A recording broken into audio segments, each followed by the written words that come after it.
Eh, ada upaya khusus nggak dari Pak Bagong untuk meningkatkan budaya menulis di FISIP ya, baik di kalangan dosen-dosen ya, terutama ya kalangan dosen-dosen maupun di kalangan mahasiswa?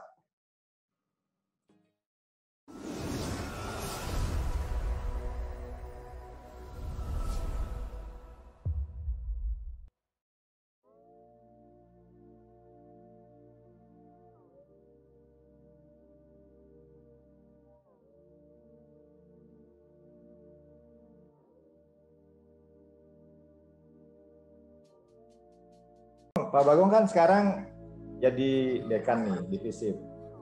Eh, ada upaya khusus nggak dari Pak Bagong untuk meningkatkan budaya menulis di FISIP ya, baik di kalangan dosen-dosen ya, terutama ya kalangan dosen-dosen maupun di kalangan mahasiswa?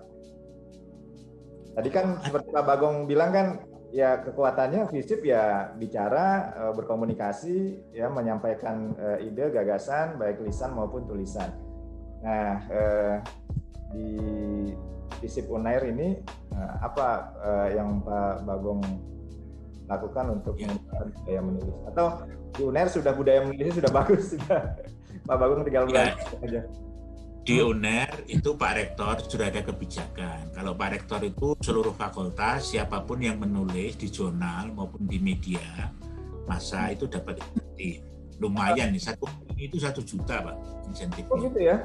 Jadi bukan hanya jurnal itu ya? Tulisan di media nasional juga dapat insentif. Nah kalau saya di tingkat fakultas, saya kan ada WAP untuk grup dosen. Jadi apapun yang menulis itu kita buatkan poster. Selamat untuk ini sedang menulis ini. Kita buatkan, kita upload di grup WAP dosen itu untuk apresiasi ya. Apresiasi ya. Itu kan cara kita supaya academic culture-nya itu tumbuh ya. Jadi saya mensupport siapapun, saya japri juga. Itu cara kita untuk menumbuhkan academic culture menulis itu. Di luar itu kami juga mengalokasikan dana Pak Najib untuk dosen yang menulis buku. Itu di luar yang universitas tadi ya? Di luar yang program ini? Di luar. Ini dana fakultas. Jadi misalnya kita tahun ini kita membiayai 25 buku yang ditulis dan yang menulis kita biayai. Biayai untuk insentifnya ya.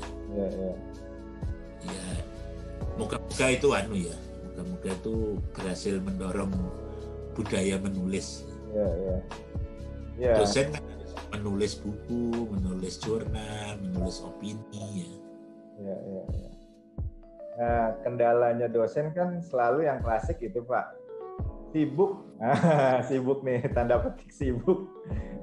Gimana kalau di FISIP Unair nih Pak Bagong mengatasi kendala klasik itu? Selain tadi insentif ya. Ya saya kan bilang, saya ini tidak kalah sibuk. Saya mengajar banyak, saya meneliti, tapi ya saya bisa menulis, tinggal kemauan saja ya. Jadi kalau orang bilang sibuk itu berdalih, itu berdalih. Jadi Pak Bagong nih menjadi role model nih ya. Jadi sekarang di FISIP nggak ada alasan orang sibuk, karena Pak Bagong pasti lebih sibuk lagi. Iya. Oh, saya rapat sehari bisa 2-3 kali dan tidak masalah. Ada ini nggak Pak? Program-program khusus seperti mungkin pelatihan-pelatihan menulis buat dosen-dosen, buat mahasiswa atau? Iya, di UNER difasilitasi ya oleh rektorat. Jadi kita biasanya mengundang penulis domestik dalam ya. Satu memotivasi, memberi tips-tips. Satu lagi juga kita mengundang redaktor-redaktor opini dari berbagai media, giliran gitu kita undang. Di sini UNER juga ada program namanya UNER Menulis. Ditugas oleh Prof. Heri ya, ketua kayak lembaga yang mendorong untuk inovasi di UNER ya. Very rajin. Dia mengadakan pelatihan berkala untuk dosen maupun mahasiswa. Jadi kegiatan berkala ini namanya UNER menulis. Ya, ya. Bahkan mendampingi, tidak hanya tapi juga jurnal. Didampingi untuk kemudian didampingi juga submitnya. Ya, ya, ya, ya. Jadi ini Pak Heri, Prof Heri itu orangnya rajin ya, orangnya rajin. Memang passionnya ada ya. Nah, itu menurut saya hebat itu. Jadi memberikan training, terus kemudian sekaligus juga pendampingan ya, dan mempertemukan dengan redaksi-redaksi media ya. Jadi dosen dan mahasiswa punya wawasan lah tentang bagaimana publish di media itu ya. Wah, luar biasa ini. Kalau Pak Bagong sendiri, total dari dulu mahasiswa nulis sampai sekarang kira-kira sudah berapa ribu artikel ini yang ya pokoknya ada beberapa ribu lah ya mungkin. Pokoknya saya istiqomah menulis ya. Itu sudah dibukukan atau? Oh ya, saya bukukan. Benar, ini juga ada apresiasi. Saya kan 2 tahun berturut-turut ini diberi penghargaan Pak Rektor ya. Terproduktif menulis gitu. Jadi di sertifikat itu, tapi pengakuan penting lah itu menurut saya. Iya Pak. Ada ya, itu apresiasi ya. Bagi saya bukan untuk saya pribadi ya, tapi yang tadi ya, membangun academic culture itu penting. Ya. Itu bangga menulis ya. Tertulis, istiqomah menulis, itu kan auranya harus diciptakan Pak Najib. Nggak bisa orang punya kesadaran sendiri, kan kadang juga harus didorong ya. Wah, Fakultas juga ini dong ya, memberikan apresiasi juga nanti ke ini ya, dosen. Oh iya, betul. Iya. Ya, ini luar biasa. Saya kira kalau budaya menulis sudah terbangun di fakultas, di departemen, saya kira mau nggak mau orang yang nggak menulis itu jadi merasa ketinggalan dia, jadi merasa sungkan gitu ya. Jadi mau nggak mau dia harus menulis juga gitu ya. Dan itu semacam social pressure jadinya ya, harus menulis gitu. Iya. Di UNER ada senior saya, namanya Profesor Joko Santoso ya. Ini ketua senat UNER. Orang menulis, biasanya menulis di Kompas ya.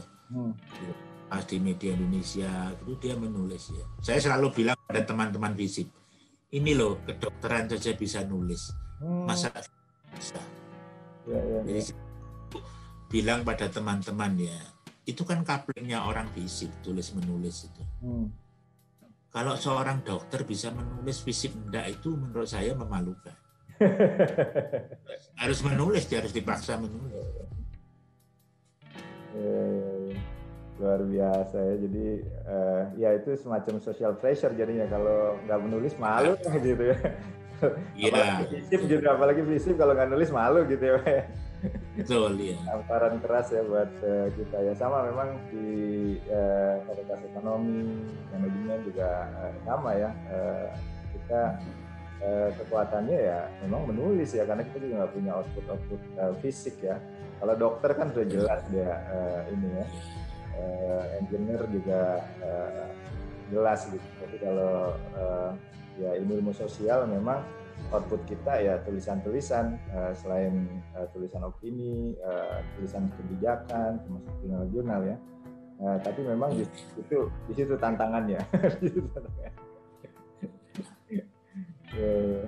Pak Bagong, terakhir mungkin ada tips khusus buat dosen-dosen muda atau para pemula yang ingin menulis dan menjaga keistiqomahan menulisnya, Pak Bagong?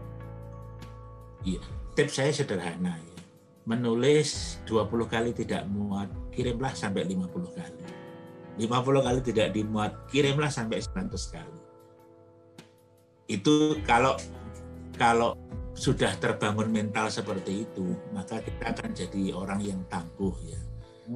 Jangan keangkuhan tapi kosong ya, karena kita tidak ada sesuatu yang kita bargaining kan. Ya lebih baik kita memang harus belajar Kalau tidak dimuat kan bukan karena jelek. Tadi ya belum diberi kesempatan oleh redakturnya karena dibaca saja tidak. Ya. Jadi pokoknya jangan buru-buru patah arang. Menulis itu saya yakin semua dosen punya kemampuan. Yang tidak semua sama adalah yang satu mutungan dari patah arang, yang satu merasa, wah saya lulusan luar negeri PhD masa tidak dimuat gitu. Ada yang perasaan seperti itu. Ya. Nah itu yang kalau itu bisa dilewati, saya kira semua pasti bisa menulis. Ya. Menulis lebih mudah daripada menulis disertasi. Disertasi bisa ya pasti. Ya. Baik, terima kasih banyak Pak Bagong nih teman-teman sekalian, bagi para pemula dan juga dosen-dosen yang mulai tertarik untuk menulis. Saya pikir tips dari Pak Bagong itu luar biasa. Kalau satu tulisan nggak dimuat, bikin 10 tulisan nggak dimuat, bikin 50 tulisan, bikin 50 tulisan nggak dimuat, bikin 100 tulisan. Dan dengan begitu mau nggak mau kita terus berlatih dan menyesuaikan diri dengan maunya redaksi. Tapi juga yang paling penting tidak lupa kita juga mau merendahkan diri, membaca artikel-artikel mereka yang sudah sering publish di media massa, ya.